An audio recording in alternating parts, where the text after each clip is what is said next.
নমস্কার বন্ধুরা, তোমাদের সকলকে স্বাগত ইওর সাকসেস গাইড ইউটিউব চ্যানেলে। দেখো, আমি তোমাদের আজকে ইতিহাস ক্লাস নিয়ে চলে এসেছি। নয়ন স্যারের একটা সরকারি চাকরির ইন্টারভিউ আছে, সেজন্য নয়ন স্যার ক্লাস দিতে পারবে না তোমাদেরকে কিছুদিনের জন্য। সম্ভবত ডিসেম্বরের শেষের দিকে কিন্তু নয়ন স্যার ক্লাস দেবে। আমি তোমাদের ইতিহাস নেব, এর জন্য আমি তোমাদের ইতিহাস নেব, আর বাপন স্যার বা ওয়াহেদ স্যার তোমাদের কিন্তু ভূগোল নেবে। ঠিক আছে? তো নয়ন স্যার ইতিহাসের কতদূর শুরু করেছিল? আশা করি ভারতের ইতিহাসে প্রাচীন ভারত শুরু করেছিল। আমি কিন্তু মধ্যকালীন ভারত বা মধ্যযুগীয় ভারত থেকে শুরু করব। তো তার আগে বিশেষ কিছু ইতিহাসের টার্মসগুলো নিয়ে আলোচনা করব। তো দেখো, ইতিহাস জিনিসটা কি? ইতিহাস এর যদি সন্ধি বিচ্ছেদ করা যায় তাহলে হবে ইতিহাস। ইতিহাস মানে অতীতকালে এরকম হয়েছিল, এরকম একটা শব্দ। ঠিক আছে? অতীতকালে এরকম ঘটনা ঘটেছিল। তো ইতিহাসের ফাদার কে ছিল? হেরোডোটাস, আমরা সকলেই জানি। এবার দেখো যে ইতিহাস কি, ইতিহাস তোমাদেরকে পড়তে কি কেন হবে? কারণ ইতিহাস পড়ে তোমরা অনেকে দেখবে বলে যে ইতিহাস হচ্ছে ফালতু সাবজেক্ট, এর কোনো মূল্য নাই। আমি মনে করি তারা হচ্ছে এক ধরনের গবেট, পিওর গবেট। কারণ ইতিহাস আমাদেরকে অতীত চিনতে সাহায্য করে এবং আমাদের অতীত কীরকম ছিল সেটা জানতে সাহায্য করে, এবং সেই সঙ্গে সঙ্গে আমাদের সমাজটা কীরকম ছিল এটাও জানতে সাহায্য করে। অর্থাৎ এবং সেটা জেনে আমরা ভবিষ্যতে আরও কি ভালো করতে পারি সেটা জানতেও কিন্তু, মানে সেটা বোঝাতে ইতিহাসের খুব দরকার হয়। তো ইতিহাস এর আগে ইতিহাসের কিন্তু তিনটে ভাগ আছে। ভারতীয় ইতিহাসের কথা বললে তিনটে ভাগ আছে। একটা হচ্ছে প্রাচীন যুগের ভারত, আর একটা হচ্ছে মধ্যকালীন ভারত, আর একটা হচ্ছে মডার্ন ইন্ডিয়া বা আধুনিক ভারত।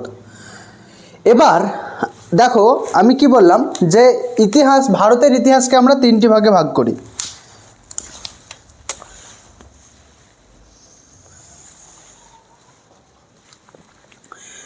ভারতীয় ইতিহাসকে তিন ভাগে ভাগ করা যায়।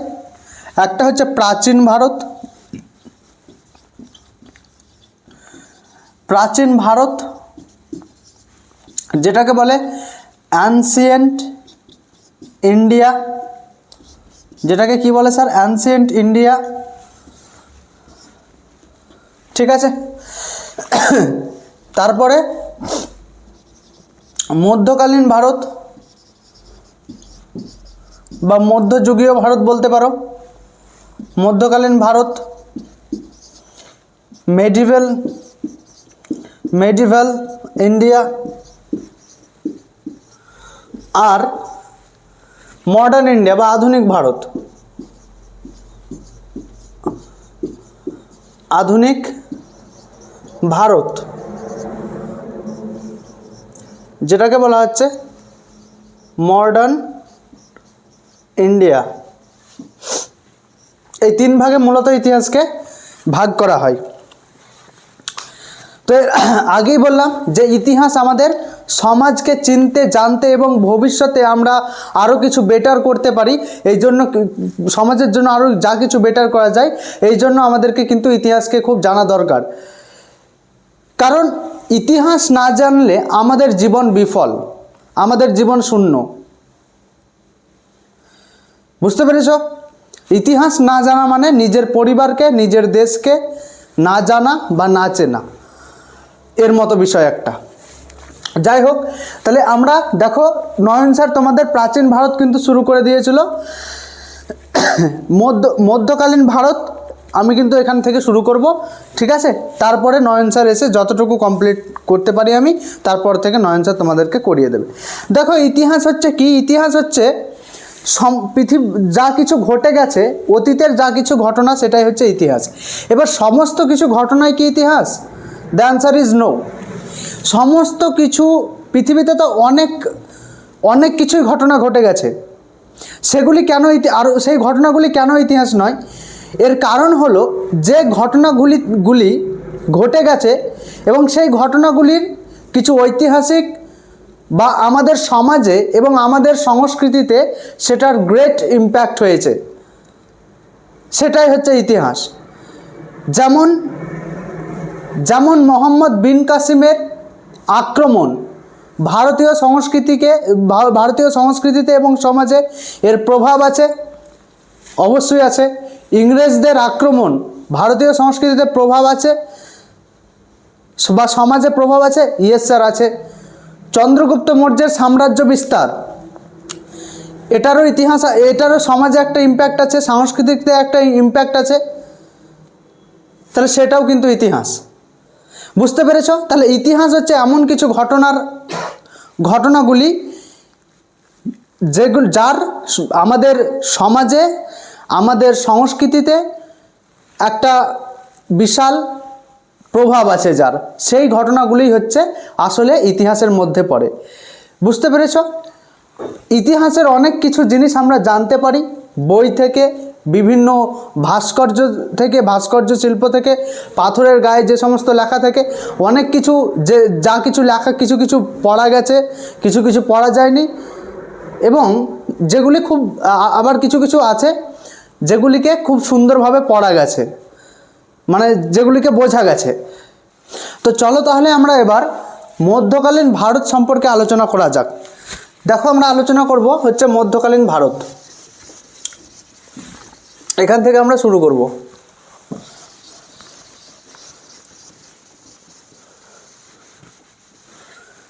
তো এই যে মধ্যকালীন ভারত, এই মধ্যকালীন ভারতকে আমাদের কি স্যার? মধ্যকালীন ভারত, মধ্যকালীন ভারত, বা এটাকে বলা যায় মধ্যযুগীয়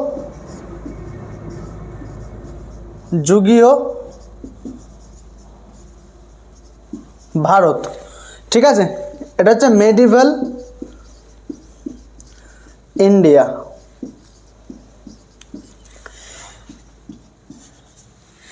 মেডিভেল ইন্ডিয়া। অনেক ঐতিহাসিক মনে করেন যে এই মধ্যযুগীয় ভারত, এটাকে মুসলিম যুগও বলা হয়। অনেক ঐতিহাসিকরা ইতিহাসকে এমনভাবে ভাগ করেন যে একটা হচ্ছে হিন্দু যুগ, একটা হচ্ছে মুসলিম যুগ, আর একটা হচ্ছে ব্রিটিশ যুগ। অর্থাৎ তাদের মতে যে প্রাচীন ভারতে বা আগে হিন্দু শাসকরা শাসন করে গেছেন, মধ্য ভারতে এসে সেখানে মুসলিম শাসকদের শাসন দেখতে পাওয়া যায়, এবং তারপরে ব্রিটিশদের আমরা শাসন দেখতে পাই। কিন্তু অনেক ঐতিহাসিকগণ এই ধারণাকে সম্পূর্ণ একদম মানতে চান না। তাদের মতে যে যদি এমনটাই হতো, তাহলে প্রাচীনকালে যখন হিন্দু রাজারা শাসন করছে, সেই কালে চন্দ্রগুপ্ত মৌর্যের মতো জৈন শাসক শাসন করছে, আবার সেই হিন্দু যুগের কালেই সেখানে অশোক এবং কনিষ্কের মতো বৌদ্ধ শাসকরা কিন্তু শাসন করে গেছেন। আবার তুমি যদি মধ্যযুগের বা মুসলিম যুগের এই যে শাসনটা দেখো, সেখানে কিন্তু অনেক হিন্দু রাজারা কিন্তু শাসন করে গেছেন একদম স্বাধীনভাবে। যেমন উড়িষ্যার বলো বা বিজয়নগর সাম্রাজ্য বলো, আসামের বলো, ছোটনাগপুর মালভূমি বলো, সেই সব অঞ্চলের যে সমস্ত রাজারা ছিল, তারা কিন্তু একদম স্বাধীনভাবে শাসন করে গেছেন। ঠিক আছে, তাহলে এটা বলাই যায় যে এটা মুসলিম যুগ নয়, বরং এটা হচ্ছে মধ্য ভারত বলা যেতেই পারে। ঠিক আছে, বেশি বলা মানে যুক্তিযত, মানে অর্থাৎ মধ্যকালীন ভারত বলাটা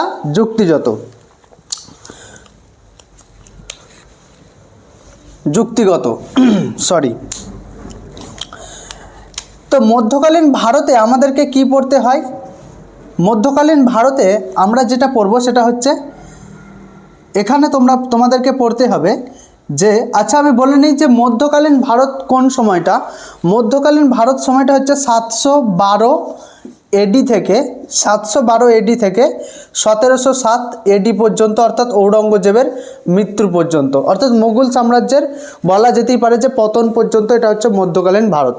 বুঝতে পেরেছো? 712 এডি থেকে 1707 এডি। এখানে একটা জিনিস তোমরা মাথায় রাখবে যে ডেটিং সিস্টেমটা কীরকম হয়। এই যে ডেটিং সিস্টেমটা এইটাকে জিরো ধরে নেওয়া হয়, ঠিক আছে? অর্থাৎ এই পয়েন্টটাকে জিরো ধরে নেওয়া হয়। এখানে কি হয়, এটা হচ্ছে জিরো, এই পয়েন্টটা হচ্ছে জিরো, এই পয়েন্টটাকে আমরা কি ধরবো, এই পয়েন্টটাকে আমরা ধরবো জিরো, এই পয়েন্টটাকে আমরা কি ধরবো, জিরো ধরবো। দেখো এখান থেকে হচ্ছে জিরো। এবার এই যে এই পয়েন্টটা জিরো, এটাকে যিশু খ্রিস্টের জন্মানোর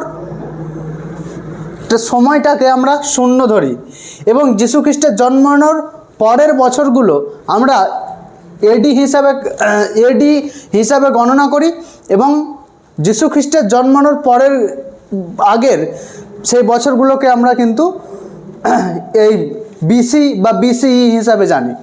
যেমন যিশু খ্রিস্টের জন্ম জিরোতে আছে, 1 হয়েছে, এরপরে 1 হবে, এরপরে 50 হবে, এরপরে কত হবে, এরপরে 200 হবে, এই করে করে আজকে তোমাদের কত সাল, আজকে তোমাদের 2025, এবং সামনেই তোমাদের কিন্তু 2026 কিন্তু আসতে চলেছে, ঠিক আছে? এই দিক থেকে দেখো, তাহলে এটা হচ্ছে এডি, এগুলোকে কি বলা হয়, এডি, ঠিক আছে? আর এই দিক থেকে দেখো, এই দিক থেকে যদি দেখো, তাহলে এখান থেকে হবে প্রথমে 1, তারপরে 2, 1 তারপরে 50, তারপরে 200, তারপরে কত আসবে, 500, এমনি করে করে একদিন 2025 ছিল। এইভাবে আস্তে আস্তে বাড়তে কিন্তু যাবে।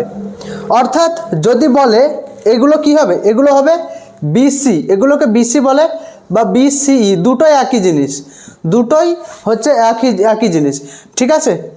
এটা হচ্ছে বিফোর ক্রিস্ট আর এটা হচ্ছে বিফোর কমন এরা, দুটোই একই জিনিস, কিছুই পার্থক্য নেই।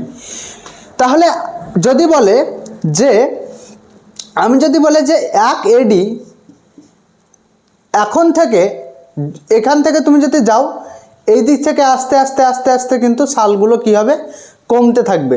কিন্তু তুমি যদি এই দিক থেকে আস্তে আস্তে আসো, তাহলে এই দিকের কিন্তু সালগুলো আস্তে আস্তে কি হবে, কমতে আসবে। অর্থাৎ তুমি এই দিক থেকে যাচ্ছ, এই দিক থেকে কমবে, কিন্তু এই দিক থেকে এলে এই দিক থেকে কমবে। অর্থাৎ আমি যদি বলি যে আমাদের এখন কি 2025, 2023, ধরো 2023কে আমি বলতে পারি 2023 এডি 2025-এর আগে এসেছে। হ্যাঁ স্যার, 2025-এর আগে এসেছে। 2023 এডি 2025-এর আগে এসেছে, অবশ্যই আগে এসেছে। কিন্তু এখানে 2025 আগে আসবে, এখানে তারপরে আসবে 2023, ঠিক আছে? বিসিতে বলো বা বিসিইতে বলো, এখানে 2025 আগে এসেছে, তারপরে এসেছে 2023 বিসি বা বিসিই, বুঝতে পেরেছ?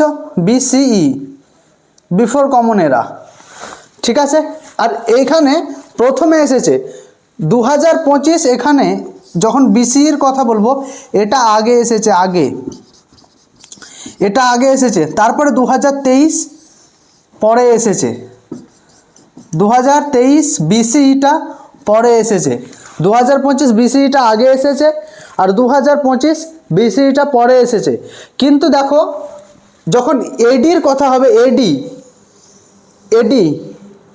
তখন এই 2023 আগে এসেছে, 2023 আগে এসেছে, তারপরে 2025 এসেছে, তারপরে 2025 এসেছে। অর্থাৎ এখানে 2025 লেটেস্ট, কিন্তু এখানে 2023 লেটেস্ট, বুঝতে পেরেছ? এটাই হচ্ছে টাইমলাইন, আশা করি তোমরা বুঝতে পেরেছো খুব ভালো করে। তো দেখো মধ্যকালীন ভারত, প্রাচীন ভারত কত থেকে শুরু হয়, মোটামুটি 40 লক্ষ বছর আগে থেকে একদম গুপ্ত যুগের শেষ পর্যন্ত বলতে পারো, অর্থাৎ প্রাচীন প্রস্তর যুগের শুরু থেকে বা এই পৃথিবী সৃষ্টি থেকে শুরু করে একদম গুপ্ত যুগ পর্যন্ত আমরা প্রাচীন ইতিহাসকে ধরি। এরপরে মধ্যকালীন ভারত যেটা, সেটা হচ্ছে গুপ্ত যুগের শেষ পর্যন্ত ধরি হচ্ছে আমরা প্রাচীন ইতিহাসকে, যেটা মোটামুটি 600 কি 650 বিসি পর্যন্ত, ঠিক আছে, এডি পর্যন্ত। আর মধ্যকালীন ভারত সেটা 712 এডি থেকে, অর্থাৎ মোহাম্মদ বিন কাসিমের আক্রমণ থেকে 1707 এডি অর্থাৎ ঔরঙ্গজেবের মৃত্যু পর্যন্ত, এটাকে আমরা মধ্যকালীন ভারত ধরি, ঠিক আছে। আর যদি বলে আধুনিক ভারত, তাহলে সেটা কত হবে, 1707 থেকে মোটামুটি 1947 পর্যন্ত কিন্তু আমরা ধরবো, ঠিক 1947 পর্যন্ত আধুনিক ভারত হচ্ছে এখনও আধুনিক ভারত, অর্থাৎ তোমার 1707 থেকে এখনও পর্যন্ত সেটা হচ্ছে আধুনিক ভারত, ঠিক আছে। তাহলে এটা আশা করি তোমরা নোট করে নেবে। এবার দেখো মধ্য ভারত বা মধ্যযুগীয় ভারতে আমাদেরকে কি পড়তে হয়, যে ইসলামিক রুলার্সদের সম্পর্কে পড়তে হয়, ঠিক আছে, বা মুসলিম শাসকদের সম্পর্কে পড়তে হয়। তাহলে আমরা জানবো যে মুসলিম ধর্মের শুরু থেকে আমরা কিন্তু জানবো। এখানে আমাদের কি জানতে হয়, যে এই মধ্যযুগে আমরা মুসলিম শাসকদের সম্পর্কে জানবো।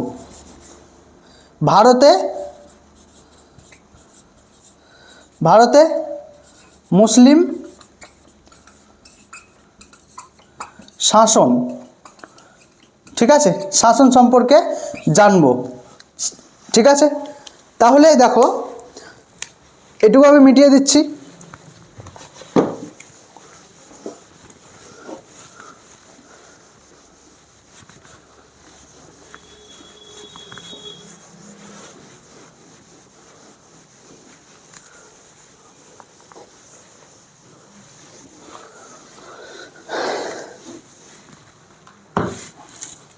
তাহলে দেখো আমরা জানছি যে ভারতে মুসলিম শাসন। তো ভারতে মুসলিম শাসন জানার আগে আমাদেরকে, যেহেতু আমরা মুসলিম শাসন পড়ব, এই জন্য আমাদের কি জানবো, ইসলাম সম্পর্কে জানতে হবে। ইসলাম সম্পর্কে জানতে হবে, ঠিক আছে। কি সম্পর্কে জানতে হবে স্যার? ইসলাম সম্পর্কে জানতে হবে। তো দেখো যে ইসলাম মুসলিমরা যে ধর্ম পালন করে তাকে আমরা কি বলি, ইসলাম ধর্ম। এবার ইসলাম ধর্মের শুরুটা কোথা থেকে হয়? ইসলাম ধর্মের শুরুটা হয়, ইসলাম ধর্মের যে ফাউন্ডার কে ছিলেন, ঠিক আছে, বা ইসলাম ধর্মের প্রবর্তক কাকে বলা হয়?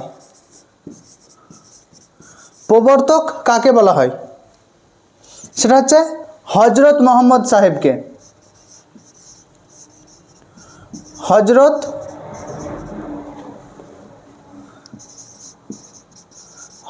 মোহাম্মদ সাহেবকে আমরা ইসলাম ধর্মের প্রবর্তক হিসাবে জানি। দেখো হজরত মোহাম্মদ সাহেব জন্মগ্রহণ কত সালে করে? হজরত মোহাম্মদ সাহেবের জন্ম, যদি আমরা হজরত মোহাম্মদ সাহেবের জন্ম ধরি, তাহলে হজরত মোহাম্মদ সাহেব জন্মগ্রহণ করেন 570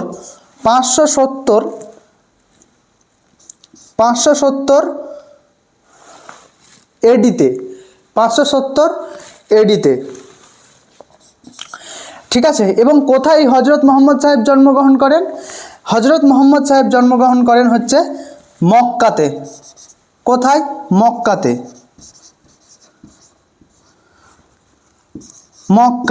মক্কাটা কোথায় স্যার? মক্কাটা হচ্ছে সৌদি আরবে। কোথায় স্যার? সৌদি আরবে। হজরত মোহাম্মদ সাহেবের জন্ম তাহলে কোথায়? মক্কা হচ্ছে একটা জায়গা, শহর, ঠিক আছে, খুব পবিত্র একটা জায়গা। সেখানে হজরত মোহাম্মদ সাহেব জন্মগ্রহণ করেন 570 এডিতে। এবং তোমরা মাথায় রাখবে যে 570 সালে জন্ম হলো কোথায়? মক্কাতে। এবার 610 এডিতে কি হয়, যে হজরত মোহাম্মদ হজরত মোহাম্মদ সাহেবের কি হয়, জ্ঞান প্রাপ্তি হয়, জ্ঞান প্রাপ্তি হয়, জ্ঞান প্রাপ্তি হয়। ঠিক আছে, কোথায় হয়, হীরা নামক গুহাতে। কোথায় হয় স্যার, হীরা নামক গুহাতে। অর্থাৎ এই গুহাটাতে হজরত মোহাম্মদ সাহেব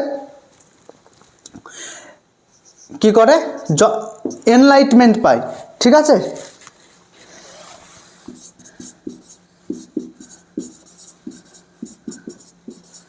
এনলাইটেনমেন্ট।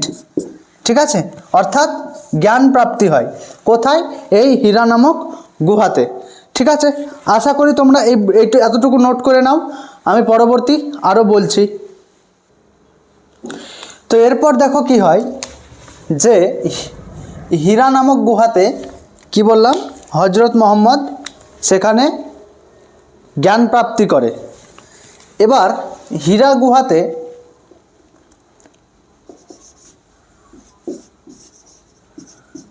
হীরা নামক গুহাতে হীরা নামক গুহাতে যে আল্লাহর যে দূত, আল্লাহর যে দূত বা তোমরা বলতে পারো যে বার্তাবাহক, তার নাম কি ছিল, তার নাম ছিল হচ্ছে যে তোমার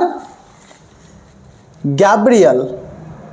ঠিক আছে, গ্যাব্রিয়েল বা জেব্রাইল, জেব্রাইল বা এখানে গ্যাব্রিয়েল বলতে পারো। ঠিক আছে, একটা হচ্ছে ফেরেশতা যাকে বলা হয়। ঠিক আছে, গ্যাব্রিয়েল এটা কে ছিল, আল্লাহর দূত, দূত বলতে পারো বা ফেরেশতা বলতে পারো। তিনি হজরত মোহাম্মদ সাহেবকে কি বলেন, কি দেন,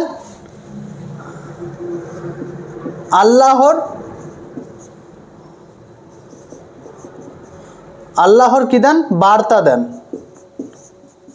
ঠিক আছে, আল্লাহর বার্তা দেন এবং এই বার্তাগুলোকে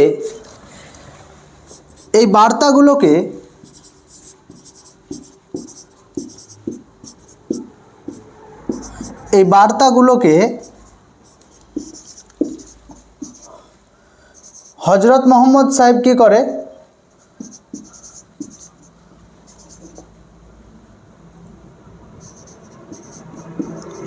হজরত মোহাম্মদ সাহেব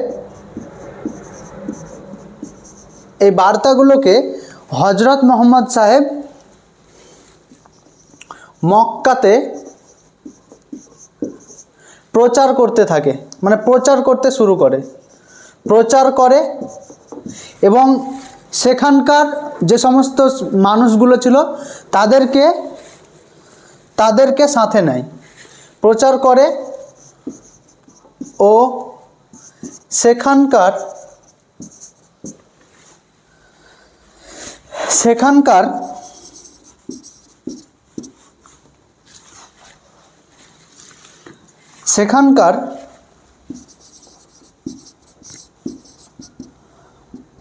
মানুষদের সঙ্গে নেন। ঠিক আছে, সেখানকার মানুষদের সঙ্গে নেন, অর্থাৎ তারা সবাই মিলে হজরত মোহাম্মদ সাহেবকে ফলো করতে থাকে। ঠিক আছে, এবং এই যে দেখতে দেখতে এই বার্তাগুলো বা এই যে হজরত মোহাম্মদের যে এই প্রচারটা প্রচুর ব্যাপকভাবে জনপ্রিয় হয়ে ওঠে সেখানকার মানুষদের মধ্যে, এবং সেখানকার মধ্যে ভ্রাতৃত্ববোধ ও জাতীয়তাবাদের কিন্তু সেখানে উদ্ভব হয়। তো ধীরে ধীরে কি হয়, যে ব্যাপকভাবে সেখানে কিন্তু প্রচার হতে শুরু করে। ঠিক আছে, এবার এই যে হজরত মোহাম্মদের এই যে ফলোয়ার্স, তারাই কিন্তু মুসলিম হিসাবে কিন্তু জনপ্রিয় হয় এবং তারাই কি হয়, মুসলিম নামে পরিচিত হয়। তাহলে এখানে ইসলাম কি, ইসলাম বলতে পারো হজরত মোহাম্মদের শিক্ষা। ইসলাম কি, ইসলাম হচ্ছে হজরত মোহাম্মদ সাহেবের শিক্ষা, হজরত মোহাম্মদ সাহেবের কি শিক্ষা। ঠিক আছে, দেখো আমাদেরকে কিন্তু একদম ধর্ম, আমি হিন্দু, ঠিক আছে, আমি হিন্দু, আমি আমার ধর্মকে ভালোবাসি এবং আমি আমার ধর্মে বিশ্বাস করি। এর সঙ্গে সঙ্গে আমি প্রত্যেকটা ধর্মকে সমানভাবে শ্রদ্ধা করি, ভালোবাসি ও সম্মান করি। যার ফলে আমাদেরকে পড়াটা পড়া হিসাবেই নিতে হবে। ঠিক আছে, আমাদেরকে সিলেবাসে আছে, আমাদেরকে পড়তে হবে, পড়াটা পড়া হিসাবেই আমরা নেব এবং জানার অর্থে আমরা এগুলো শিখব। তাই আমি আমার যারা আমাদের ভিউয়ার্স তাদের কাছে আমার বিশেষ অনুরোধ যে এখানে কিন্তু রাজনৈতিক বা ধর্মীয় কোনো রকম কিছু নেই, তো আমাদেরকে শিখতে হবে, আমাদেরকে জানতে হবে। ঠিক আছে, যেহেতু আমাদের সিলেবাসে আছে। তো দেখো যে হীরা নামক গুহাতে কি হয়, হজরত মোহাম্মদ সাহেবের এনলাইটমেন্ট হয়। ঠিক আছে, বা জ্ঞান প্রাপ্তি হয়, এনলাইটেনমেন্ট। ঠিক আছে, এবার সেখান থেকে কি হয়, সেখানে আল্লাহর যে দূত বা ফেরেশতা বলতে পারো, সে তার নাম কি জেব্রাইল বা গ্যাব্রিয়াল, সে আল্লাহর বার্তা দেন। কাকে বার্তা দেন স্যার? হজরত মোহাম্মদ সাহেবকে বার্তা দেন। এবার সেই বার্তাগুলো হজরত মোহাম্মদ সাহেব মক্কাতে প্রচার করতে থাকে এবং সেখানকার সাধারণ মানুষদের সঙ্গে নেয়। ধীরে ধীরে সেই সাধারণ মানুষদের মধ্যে সেই ধর্মটাকে, সেই বার্তাগুলো বা সেই ধর্মটা বলতে পারো ব্যাপকভাবে কিন্তু ব্যাপকভাবে কিন্তু জনপ্রিয়তা লাভ করে। ঠিক আছে, আর এই ইসলাম কি? ইসলাম হচ্ছে হজরত মোহাম্মদ সাহেবের শিক্ষা। এবার দেখো সেই মক্কাতে কি হয়, মক্কাতে আরও অন্যান্য কিছু ধর্ম ছিল। এবার ব্যাপকভাবে প্রচার হওয়ার ফলে কি হয়, সেখানে সাধারণ অন্যান্য ধর্মের অন্যান্য ধর্মগুলোর বিরোধিতার কারণে হজরত মোহাম্মদ সাহেবকে কিন্তু মক্কা ছাড়তে তাকে বাধ্য করা হয়। ঠিক আছে, এবং হজরত মোহাম্মদ সাহেব কি করে, যে মক্কা ছাড়ে। এবার কত সালে মক্কা ছাড়ে স্যার? 622 এডিতে কি হয়, হজরত মোহাম্মদ সাহেব মক্কা থেকে মদিনাতে, মক্কা ছেড়ে কোথায় শিফট হয়? মদিনাতে চলে যায়। মক্কা থেকে মদিনাতে চলে যায়। ঠিক আছে, কত সালে? 622 এডিতে। এবার এই যে মক্কা থেকে মদিনার যাত্রা, এই মক্কা থেকে মদিনার যাত্রাটাই কি নামে পরিচিত? হজ যাত্রা নামে পরিচিত। ঠিক আছে, তাহলে কি মনে রাখবে এখানে, যে এই যে মক্কা থেকে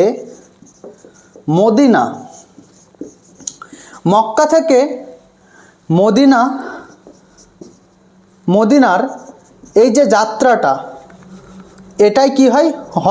এটা হজ যাত্রা নামে পরিচিত। যাত্রা এটা কি নামে পরিচিত? হজ যাত্রা নামে পরিচিত। হজ যাত্রা নামে পরিচিত, মাথায় থাকবে। এবং এখানে একটা প্রশ্ন তোমাদেরকে কিন্তু কোশ্চেন করা হয় যে হিজরি অব্দের শুরুটা কখন হয়? হিজরি অব্দের অর্থাৎ 622 এডিতে এখানে একটা ক্যালেন্ডারের চালু হয়, যেটা হচ্ছে ইসলামিক ক্যালেন্ডার। ঠিক আছে, 622 এডিতে ইসলামিক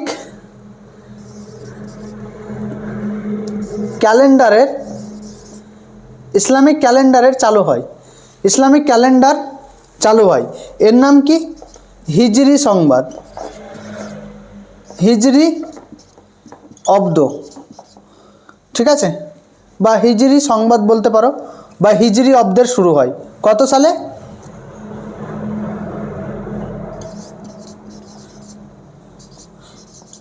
622 এডিতে বা 622 সালে। তো আমরা এইটুকু তোমরা নোট করে নাও। এবার দেখো 632 এডিতে হজরত মোহাম্মদ সাহেবের মৃত্যু হয়। ঠিক আছে, কি বললাম? 632 এডিতে হজরত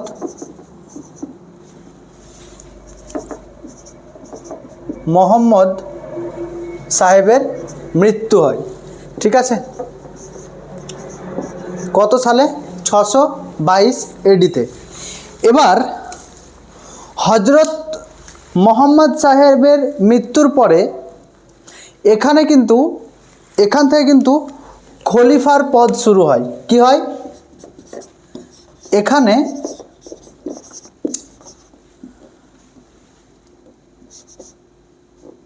খলিফার পদ শুরু হয়। ঠিক আছে, খলিফার পদ এখানে কিন্তু শুরু হয়।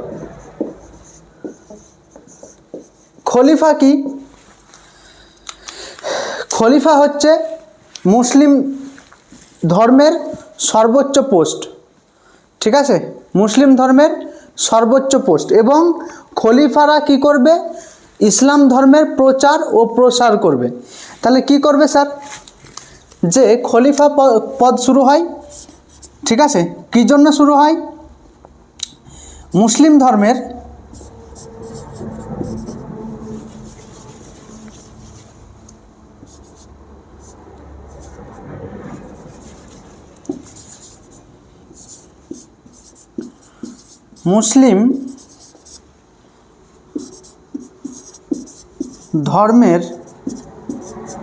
প্রচার প্রসার করতে, মুসলিম ধর্মের প্রচার এবং প্রসার করতে,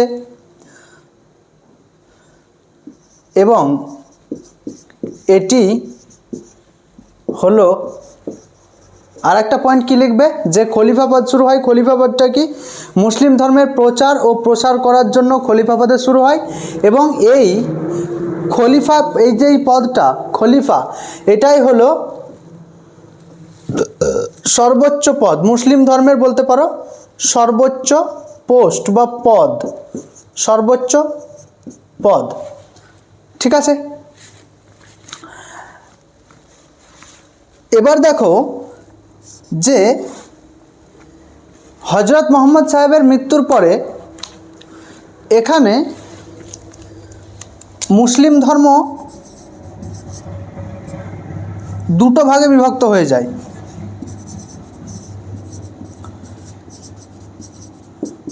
মুসলিম ধর্মের দুটো ভাগে বিভক্ত হয়ে যায়। ঠিক আছে, মুসলিম ধর্ম দুটো ভাগে বিভক্ত হয়ে যায়। কি কি? একটা হচ্ছে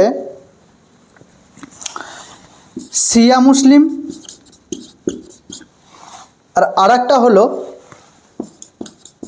সুন্নি মুসলিম। শিয়া আর সুন্নি এই দুটো ভাগে কিন্তু ভাগ হয়ে যায়।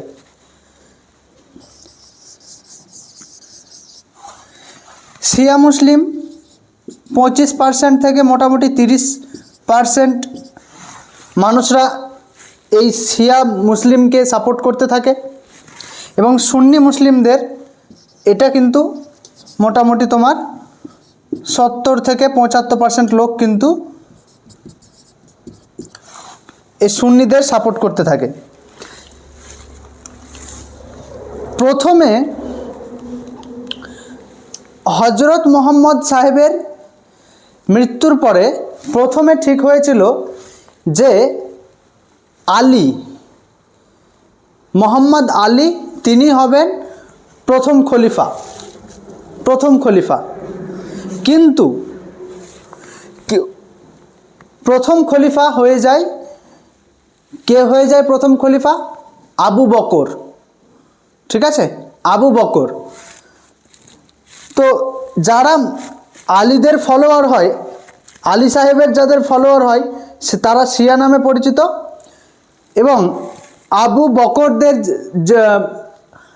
যারা ফলোয়ার হয় তারা সুন্নি নামে পরিচিত। বুঝতে পেরেছ? এবার কোনো যারা সাধারণ মানুষ ভাবে যে না, আলী হচ্ছে হজরত মোহাম্মদের যেহেতু ছোট জামাইও বটে, ফতেমার ছোট মেয়ে ফতেমার তিনি বর, তো যার জন্য তাকে সাপোর্ট, যেহেতু সবাই ভাবে যে সবাই এটা ভাবে যে সবাই মানে যারা 25 থেকে 30% মানুষ এটা ভাবে যে আলী যেহেতু আলীকে হওয়ার মোহাম্মদ আলীকে হওয়ার মানে খলিফা হওয়ার প্রথম সুযোগ যায় তার কাছে, কিন্তু সে হয় না, হয় কে আবু বকর। এবার সাধারণ মানুষ যারা 70 থেকে 75% মানুষ তারা কিন্তু ভাবে যে না, যেহেতু আবু বকর হয়ে গেছে তাহলে সেই হোক, তাকেই আমরা প্রথম খলিফা হিসাবে মানব। আর 25% মানুষ কিন্তু আলীকে মানতে থাকে, মোহাম্মদ আলীকে কিন্তু এই 25 থেকে 30 মানুষ এর সাপোর্টে চলে আসে। এবার যারা 25 থেকে 30% মানুষ যারা আলীকে সাপোর্ট করতে থাকে সে শিয়া নামে পরিচিত হয়, এবং 70 থেকে 75% মানুষ যারা আবু বকরকে সাপোর্ট করতে থাকে তারা সুন্নি নামে পরিচিত হয়। তাহলে বোঝা গেল জিনিসটা।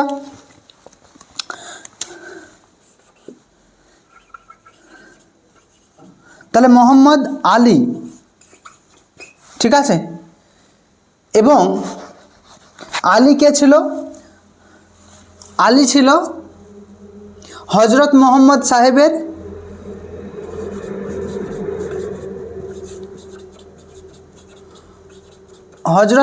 সাহেবের ছোট মেয়ে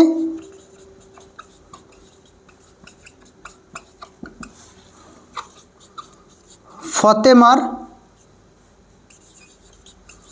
স্বামী। আশা করি আসছে। আচ্ছা, আমি মিটিয়ে দিচ্ছি। আচ্ছা, তো দেখো এখানে ছিল না, তো আমি এখানে কি বললাম যে হজরত মোহাম্মদ সাহেবের ছোট মেয়ে কি নাম?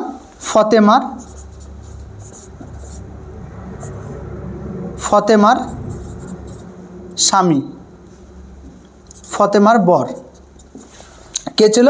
এই মোহাম্মদ আলী ছিল। ঠিক আছে। আচ্ছা, মোহাম্মদ আলী তোমাদের খলিফা, চতুর্থ নম্বর কিন্তু খলিফা হয়। কত নম্বর? এটা মাথায় রাখবে যে 4th নম্বর খলিফা। খলিফা কত নম্বর ছিল? 4th নম্বর। আমি আগেই বলেছি যে প্রথম খলিফা কে হয়? প্রথম খলিফা হয় ফার্স্ট খলিফা হয় আবু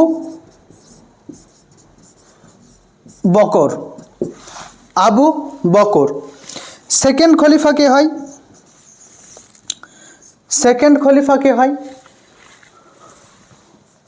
উমর। সেকেন্ড খলিফার নাম কি? উমর। এবং থার্ড খলিফা হয় উসমান। ঠিক আছে, থার্ড খলিফার নাম কি হয়? উসমান। ঠিক আছে, তো এটা তোমরা নোট করে নাও। তো দেখো আমি কি বললাম যে খলিফাদের কাজ কি? মুসলিম ধর্মের এটা হচ্ছে সর্বোচ্চ পোস্ট, এবং এই খলিফাদের কাজ কি? মুসলিম ধর্মের প্রচার ও প্রসার করা। এবার কি হয় যে খলিফাদের দ্বারা বিভিন্ন দেশে, এটা লিখে নেবে যে খলিফাদের দ্বারা বিভিন্ন দেশে কি করা হয়? বিভিন্ন দেশে দূত পাঠানো হয়।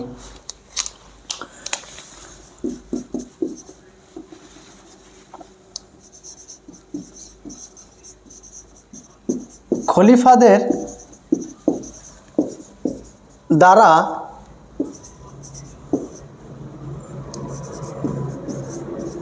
মুসলিম ধর্মের প্রচার ও প্রসারের জন্য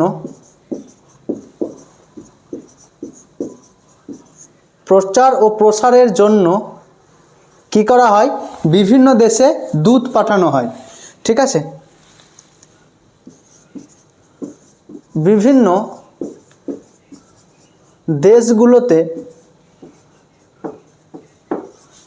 দেশগুলোতে কি পাঠায়, তারা দূত পাঠায়।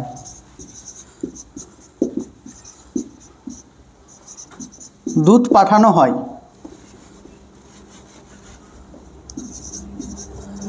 তাহলে স্যার নিশ্চয় ভারতবর্ষেও তখন আসবে দূতগুলো। তাহলে দেখো, এটা তোমরা নোট করে নেবে কিন্তু, যে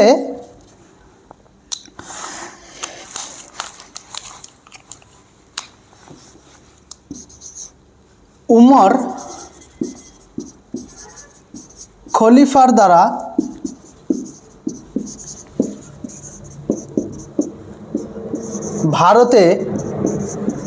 ভারতে ঠিক আছে, উমর খলিফার দ্বারাও কিন্তু ভারতবর্ষেও দূত পাঠানো হয়। ঠিক আছে, দূত পাঠানো হয়। ঠিক আছে, এই যে সেকেন্ড নাম্বার যে খলিফা, সেই খলিফা উমরের দ্বারা কিন্তু ভারতবর্ষেও দূত পাঠানো হয়। তাহলে কোথায় পাঠাবে স্যার দূতটা? কোথায় এসেছিল ভারতবর্ষের?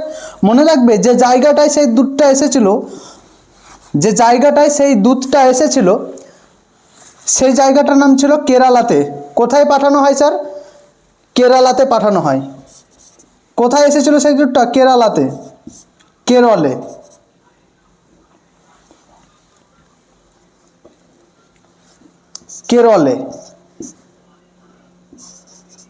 ঠিক আছে, কেরলে এসেছিল।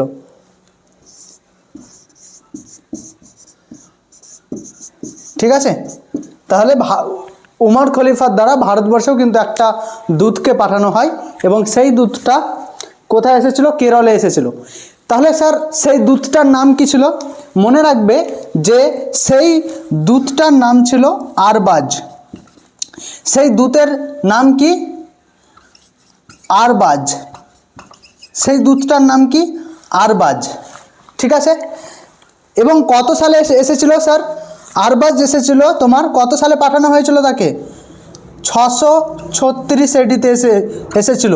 কত সালে এসেছিল? 636 সালে। এই 636 এডিতে এসেছিল কেরলে। ঠিক আছে, কিন্তু তিনি তেমনভাবে প্রচার প্রসার করতে পারেনি ভারতবর্ষে, তিনি বিফল ছিলেন। তাহলে এখানে একটা পয়েন্ট মনে রাখবে, যে তিনি কি সফল ছিল না বিফল? তাহলে তিনি বিফল হয়েছিল। ঠিক আছে, তিনি বিফল হয়েছিল। ঠিক আছে, তিনি তেমনভাবে প্রচার প্রসার করতে পারেনি। তাহলে এখানে তাহলে প্রচার প্রসার, মুসলিম ধর্মের প্রথম যে ভারতে আগমন, সেটা হয় 711 থেকে 712-তে। প্রথম ভারতে, এটা লিখে নেবে, ইম্পর্টেন্ট আছে, ভারতে প্রথম মুসলিম আক্রমণ হয়। ঠিক আছে, কত সালে এসেছিল? কত সালে হয়েছিল? 1711 থেকে 1712। কার দ্বারা? মোহাম্মদ বিন কাসিমের দ্বারা। ঠিক আছে, মোহাম্মদ বিন কাসিম এর দ্বারা। ইনি হচ্ছে প্রথম সফল ভারতবর্ষ আক্রমণকারী। ঠিক আছে, তাহলে এইটুকু নোট করে নাও, এবং আশা করি তোমরা এই ক্লাসটা আমার সঙ্গে, এই যে মধ্যকালীন ভারত, সেটা ভালোভাবে পড়বে। এরপর থেকে আমরা ভারতবর্ষে প্রথম মুসলিম আক্রমণ থেকে শুরু করব, মোহাম্মদ বিন কাসিমের। আর মনে রাখবে যে ভারতে প্রথম মুসলিম আক্রমণ কোন দেশ থেকে হয়? সেটা হয়েছিল আরব দেশ থেকে। ঠিক আছে, আরব দেশ থেকে হয়। ঠিক আছে, তাহলে বোঝা গেল তো? ভালো থাকবে সকলে, ভালোভাবে ক্লাস করো। Thank you so much. For watching this video. নমস্কার, সকলে ভালো থাকো, নমস্কার।